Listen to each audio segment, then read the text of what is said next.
Esse vídeo aborda assuntos que pode ser gatilho para algumas pessoas. Portanto, se esse assunto é sensível para você, não assista. Carol Weller relata encontro que teve com Deus num retiro espiritual e anuncia sua decisão de renunciar seus desejos carnais para viver a perfeita vontade de Deus para ela. Antes de qualquer discussão que a gente vá travar aqui nesse vídeo, a gente precisa deixar claro que nós tivemos uma perda para a homofobia. E toda perda é um retrocesso. E não importa que essa perda tenha sido diretamente influenciada por parte, pelos propósitos, pelas escolhas, pela vida que a Carol tomou na vida dela. As questões sociais, religiosas, políticas, ideológicas, não importa. É uma perda de uma vida LGBT. E essas baixas são enormes. Os números fogem do nosso controle. Tem uma publicação de 2019 de uma revista científica estadunidense chamada Pediatrics, que diz que pessoas LGBTs entre 13 e 35 anos são 6 vezes mais propensas a cometer. Essa vida já se foi e nos resta agora analisar os meandres que podem tê-la levado a fazer isso. Não a fim de encontrar um culpado, isso não interessa mais. Porque o culpado não é uma pessoa, mas um sistema de necropolítica que envolve Estado, igreja e sociedade e os propósitos cruéis dessas entidades, como cura gay, fascismo, retirada de direitos LGBTs e apagamento dos nossos corpos. Carol Weller foi vítima do seu próprio propósito. Mas quem deu a ela esse propósito e por que ela não o sustentou?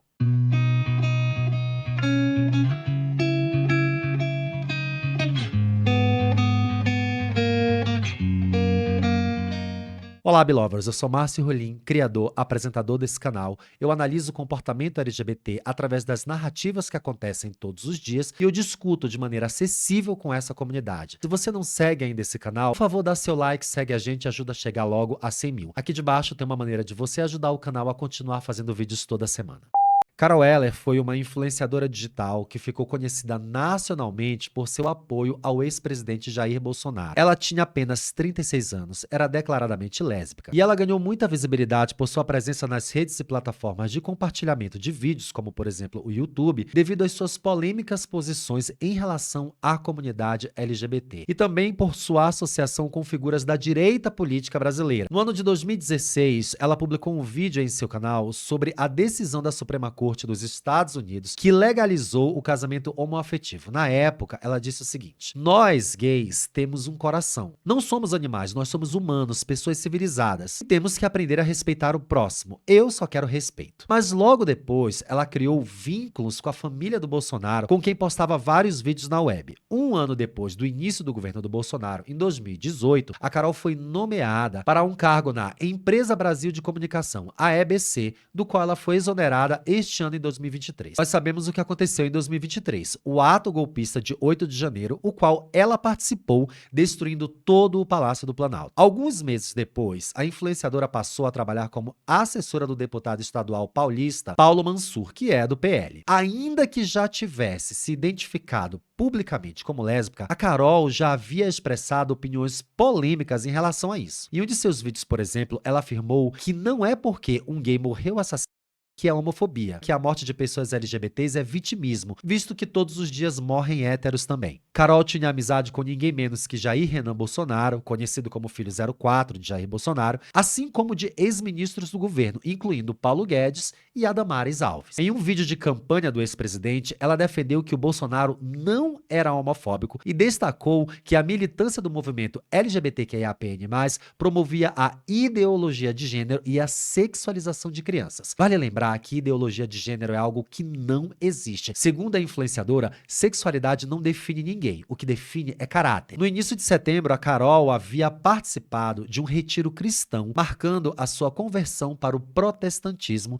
em que havia afirmado ter renunciado à prática homossexual, além de vícios e desejos da carne.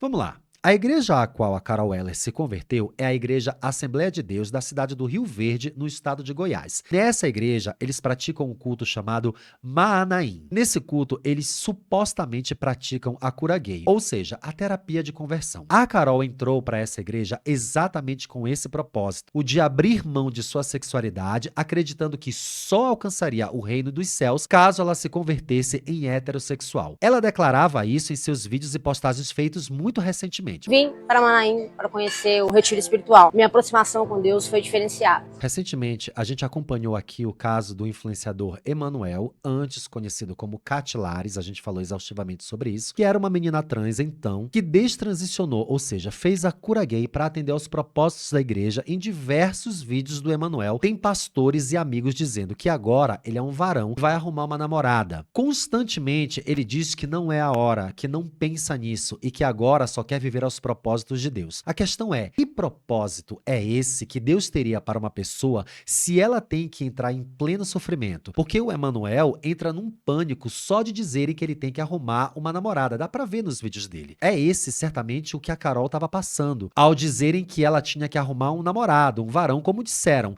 Quando você tá com ele, parece que tá tudo certo, mas quando você toma uma posição por Jesus, como ela tomou, na última live eu falei com ela, Deus está preparando uma família para você. E eu quero muito estar no seu batismo. Eu falei com ela, Deus está preparando um varão para você. É estarrecedor você viver sob a pressão de que a sexualidade está sendo supervisionada, ou seja, os evangélicos não querem falar de sexo com as crianças, eles não querem aprovar leis que garantam saúde mental para as pessoas, não admitem que as escolas e os professores possam esclarecer dúvidas sobre sexualidade, mas eles estão 24 horas monitorando com quem você faz sexo. É muito bizarra essa obsessão do crente com a possibilidade da sua sexualidade não atender a uma norma religiosa datada, caótica. A própria Michele Bolsonaro, a ex-primeira-dama, falou em declaração que acredita sim na cura gay e que Jesus a transformaria. Não é visível que essa mulher quisesse que Carol arrumasse um homem para performar a heterossexualidade, mas o próprio auxiliar de maquiagem ou o melhor amigo dela, enfim, ela nunca declarou que ele deveria deixar de ser gay, correto? Ninguém tá aqui para me julgar, mas eu vim para ser confrontada. Eu já vim sabendo disso e é isso que eu tive, um confronto para cair na realidade. A propaganda evangélica é genialmente maligna. Eles dizem que você está sendo confrontado, que Deus está te colocando à prova, que agora você está caindo na realidade. São frases, são palavras que perfuram a cabeça das pessoas inseguras com as suas subjetividades. E eles se aproveitam exatamente dessas inseguranças para fazer as suas vítimas. Carol se enxergou como alguém sem valor para Deus. Ela se viu num falso espelho projetado pela igreja e que o único reflexo é a verdade deles. E aí eu pergunto para vocês, como é que se demove da cabeça dessas pessoas essa ideia de que elas vão queimar no local cheio de fogo caso elas não anulem a sua sexualidade? Como é que esse ideário fantástico e fictício de céu e inferno ainda vigora como possibilidade em pleno 2023? É aí que a gente está falando de pessoas LGBTs e suas inseguranças usadas através do medo. Eu falei em vários outros vídeos aqui que o medo é a principal arma usada por eles. A gente cresce sobre a égide do medo. A gente tem medo de falar fino, de desmunhecar, de pegar na mão na rua, de ir no shopping, de dançar, de se expressar. Até na escola a gente tem medo de ser quem a gente é. E isso se reflete em todas as áreas da nossa vida, no trabalho, na faculdade, e assim vai ser na igreja. É a decisão de morrer para o mundo. Então eu decidi, de fato, morrer para minha carne, para os meus desejos. Eu sei que vai ser uma luta muito dura, porém eu quero viver para Cristo. E é nesse momento que a gente faz uma intersecção entre religião e política, o que é inevitável. Por que ela tinha uma bandeira do Brasil nas mãos? Porque ela carregava um ideal político e religioso de extrema direita, cujo slogan é Brasil acima de tudo, Deus acima de todos. Deus, pátria, família. A Carol tinha Deus, ela tinha a pátria, mas a família ela não tinha. Como é que vai construir uma família com duas mulheres? Porque dane-se o Estado laico, vamos enfiar preceitos bíblicos de 12.000 anos em todas as matérias de leis e de direitos aplicados hoje, para que as pessoas que não são cristãs e homossexuais sejam destituídas de qualquer processo democrático. Em dezembro de 2019, a Carol sofreu uma violência. Um rapaz foi indiciado por lesão corporal e a Carol disse ter sido atacada a socos e pontapés porque estava na orla com a sua namorada. Ela prestou uma queixa por homofobia, mas a Carol já havia dito em todas as suas redes sociais, com todas as letras, que homofobia não existia. Ela usou da lei de crime contra a homofobia e racismo para protegê-la quando lhe foi conveniente, mas atacou essa lei diversas vezes durante toda a campanha do Bolsonaro. Isso nos faz pensar sobre as nossas decisões enquanto LGBT. Quando a gente fala, votem em LGBTs de esquerda, não votem em evangélicos, lutem pelas leis que garantem os nossos direitos. Cedo ou tarde, todos os LGBTs vão precisar de um amparo jurídico em algum momento, uma lei específica. E aí aquele discurso de que o direito de um é o direito de todos cai por terra. A gente sabe que não é. Carol Ellen. Eu vi o testemunho dessa moça e eu fiquei maravilhado. Ao contrário de Lana Holden, ao contrário dessa mulher que outrora estava na igreja, casou, teve filho, pregou a verdade de Cristo Jesus. Por isso, Carol Ellen, eu vejo você escrita em João 10:27. Meus parabéns. Eu quero te dizer uma coisa, Carol Ellen. Eu oro a Deus para que você ouça esse vídeo e saiba que você não está só, que existe um exército de Deus ao seu redor. Anunciar a si mesmo, carregar a sua cruz, é muita dor atribuída a uma pessoa. É muito peso, é uma cruz muito pesada, é um fardo. Ela diz, eu sou livre. Caso a liberdade é renunciar à prática homossexual, ou seja, ir de encontro àquilo que a sua natureza pode, lhe conferindo uma carga enorme de insegurança, de dor e medo. Porque se a pessoa cede ter uma prática homossexual, ela falhou. Ela errou consigo e com Deus. Então a culpa vem. E é um dos sentimentos mais mortais que a gente pode carregar e que geralmente nos leva às atitudes extremas. Esse pastor aí, o Flávio Amaral, se diz ex-gay, mas que só anda com um monte de homem em matagais, fazendo pregações em lugares escuros e escusos, em retiro, viajando de carro pra cima e pra baixo, cheio de outros pastores ex-gays. Eu já falei sobre ele várias vezes aqui nesse canal. Ele manipula as pessoas nos cultos, sabe-se lá quantos, porque a gente não tem esse registro, não resistiram à sua pressão, à sua manipulação. Um aliado da direita, inclusive, assumidamente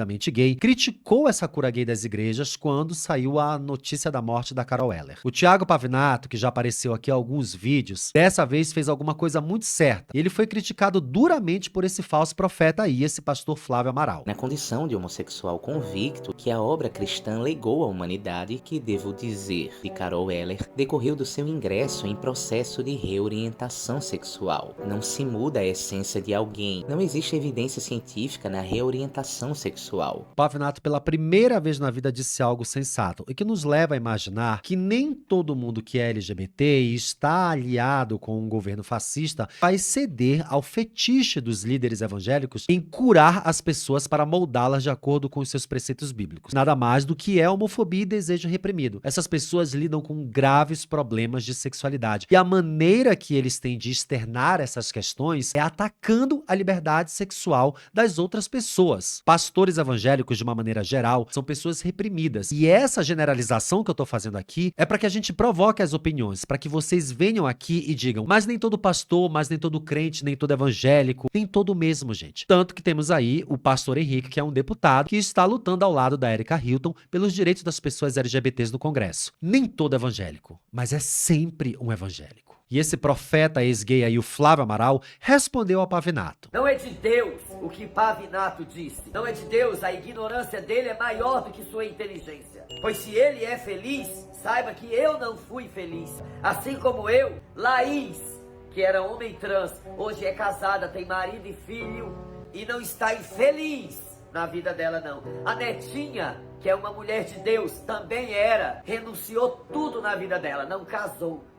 Preferiu viver o celibato. É louco que esse cara disse que ele não era feliz e aí ele é a régua do mundo, então nenhum outro homossexual vai ser feliz também. O Pavinato, que é um cara esclarecidíssimo, estudado, ele é um doutor, ele tá dizendo com todas as letras que é um homem gay feliz com a sua sexualidade. Esse rola bosta, que mal sabe assinar o nome dele, se tomando como régua pra felicidade de todo mundo aqui falando isso. O que o fez demover da sua orientação foi transfobia e homofobia internalizada, pressão social, falta de rede de apoio. A Carol Eller é mais uma vítima da obstinação do fundamentalismo evangélico sedento pela espetacularização da dor daqueles que caem em sua potente propaganda enganosa, a qual propõe vender a própria identidade para ganhar autoaceitação e o céu, sem que haja qualquer clemência das vítimas que eles mesmos fazem. Ela deixou uma mensagem pedindo perdão por não ter resistido, e a gente não compartilha esse tipo de imagem, nem um texto original, porque não é plausível. Carol fica na memória de todas as outras pessoas que sobreviveram, independentemente de suas ideias políticas, como um exemplo daquilo que as pessoas LGBTQIAPN+, precisam enfrentar todos os dias para sobreviver e para resistir.